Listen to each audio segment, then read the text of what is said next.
Do you remember? I just don't remember. I just went everywhere I could to buy stuff, at thrift shops and flea markets and stuff. And So the dealers got to know you. Yeah, they got to know me, but the thing is, I knew my antiques. I knew them before I even started buying. Did you look up in books, or how did you learn about what the value of things? Well, first of all, my grandparents had nothing but antiques. My mother had nothing but antiques. I lived with them all my life, and so we just. And my grandfather was an auctioneer besides being an antiques dealer. He did this after he was retired from the post office, and then my uncle had a beautiful shop and home. Still, it's on the corner of Main and Locust.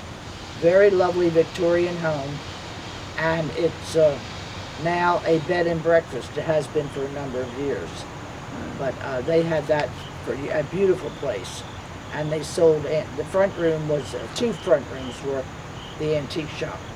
So you bought and sold as well as consulted on valuations and things like that. Well, I didn't do both. I gave up the selling part, and I started with the appraisals. And then you have to not only know what's a real antique, you have to know what the value is in the marketplace, right? Right. So you have to be in the market to know that, right? Yeah. It takes years, really, to learn. And of course, the nice thing, I worked all for lawyers. It was all for estates, divorces, and stuff like that.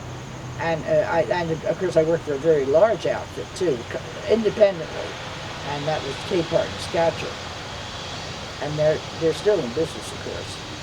And that was almost all lawyer work. I've done a heck of a lot of appraisals, I'll tell you. And who was your lead contact there that you worked with? Anybody in particular? Or? No, because I also did appraisals at shows when they had antique shows. Yeah.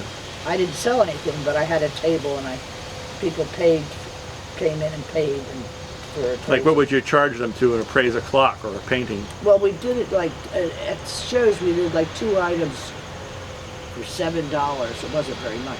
But I also did them at the malls when they had the antique shows at the malls. Mm-hmm. I was the appraiser there. I did a lot of mall shows. Mm-hmm. Local, pretty local around here. And when did you stop doing that?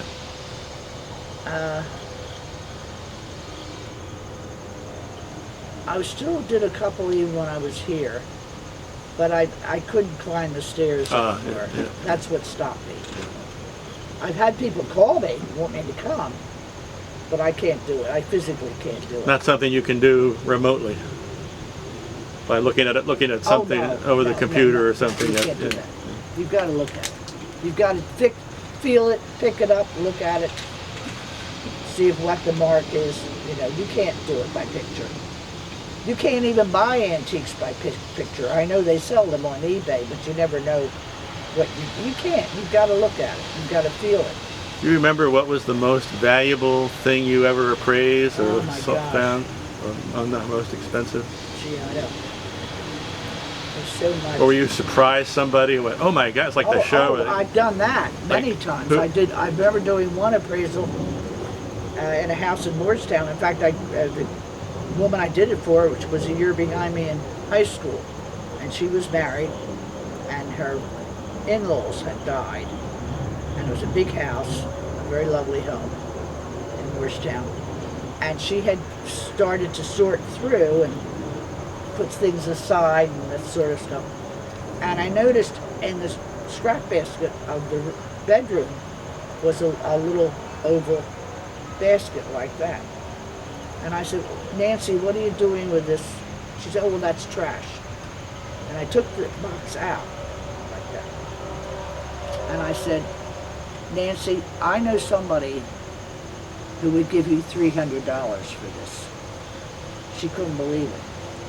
And what it was a shaker spool box. She had no idea. She was going to throw it away. She loved that. Then I had another one where a woman had an oriental rug. It was beautiful. And she wanted to leave things. She was an old woman. I don't think she was as old as I was.